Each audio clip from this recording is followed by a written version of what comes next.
Hey everyone, I hope you're doing well. I was fortunate enough to get an exclusive look and quick preview of the new mode that is about to launch, Trick and Treat Trios, the After Dark maps, Candy, Copycat Kits, and lots more. But if you didn't see it, big thanks to Respawn and the Apex team for featuring me over on their Twitter and Instagram. I was contacted by them last week to do this feature, and I have some additional details to share that was not in those social posts. And also, I think this means we officially made it. I can retire now. We have had World's Edge After Dark for a little while now, and it has been giving us that drip of nostalgia to the OG World's Edge days, but over the next couple weeks, we are going to go full force. Pub Trios is also going to have Kings Canyon and Olympus After Dark. These are going to be older versions. Kings Canyon is very close to the original in Season 1 days, and Olympus is the post-Valkyrie and Icarus days, so Season 9, before we got Phase Driver and Terminal in Season 12. But the big thing that we need to discuss is going to be both Copycat Kits and Candy, plus what they might mean for the future of LTMs and Apex in general. Copycat Kits are a survival slot item, and they are used with the same button, but they have a little bit more to them than just a one-time use item. They will be able to give you specific Legends abilities, so during this event, you will have the capability to equip one of 8 Legends tactical or ultimate abilities, giving characters more ways to develop their ability set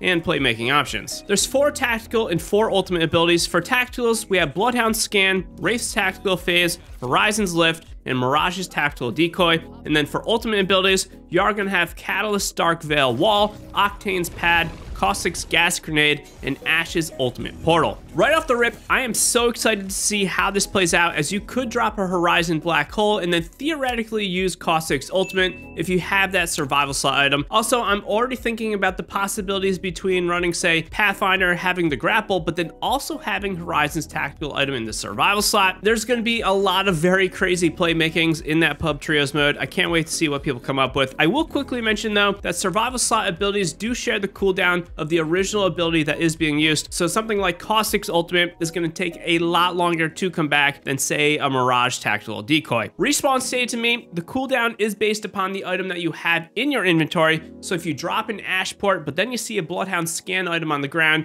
you won't have to wait the full 2 minutes to use Bloodhound Scan. You can pick it up, and you're just gonna have to wait that 20 or so seconds to start using Bloodhound Scan. One thing I know you can't do, so don't get any ideas, you can't stack a survival slot ability for the same legend you are on, so do not get any ideas about dropping 2 Caustic's Ultimates or 2 Horizon Tactical Lifts back to back. You can't do this. Before we move to Candy's implications on this LTM, honestly, it's very cool to see Respawn messing around with giving Legends a 4th ability. While it's no new abilities, it does make me wonder if they have ever thought about giving every Legend a new tactical, or maybe something that is in between a tactical and ultimate. I'd love to see more new ways to play with the characters, and overall, just give the roster of Legends more depth. I think varying up the way you can play would be awesome. Candy is going to be another interactable item that is available during the duration of this LTM. It's more straightforward than Copycat Kits, but it does have some very specific restrictions. Every time you pick up and eat a candy, it's going to give you about 25 health over a short period of time, some Evo Shield recharge, and a little bit of a cooldown reduction for your ultimate ability. You can't stack this in your inventory, so just understand that it's going to be a one-time use. You see it on the ground, you pick it up, and it's gone. This does mean it's going to have bigger implications off of the drop rather than later on in a game, since you can't hoard a bunch of candy to, say, get your ultimate back really quickly or level your Evo shields really quickly. Kind of like Copycat Kits, it's cool to see new items come into the game, even if it is just for an LTM. It does mean Respawn is experimenting and trying new things, which I think we can all agree is very welcomed to help vary up the Apex experience. I do want to tip my hat to Respawn, and while I will say the launch content for Season 18 was a little light, I think it's great that we have had such a very good consistency with LTMs and events over the past month or so, shaking up the maps with World's Edge, and now the After Dark versions of KC and Olympus really just gives you a little more incentive to come back and try things out. I hope we continue to get LTMs like this, because honestly, it is pretty refreshing. If you are into skins in Apex, or if you are a big fan of Revenant, low-key, the Revenant Prestige skin is absolutely insane. The finisher goes so hard, and really, I find the majority of the skins in this event to be pretty great. I am, however, a big fan of Fall and Halloween in general, so these definitely speak to me a little bit more than the past couple events that we have had. If you are looking to level up a little bit faster, double EXP is active for the duration of this event. Be sure to let me know what you think of the Copycat Kits and Candy down below. I think it will be fun, and I am excited to try it out. Hit that like button, check out this video for more on Apex. Until next time, happy spooky season, and happy gaming, Legends.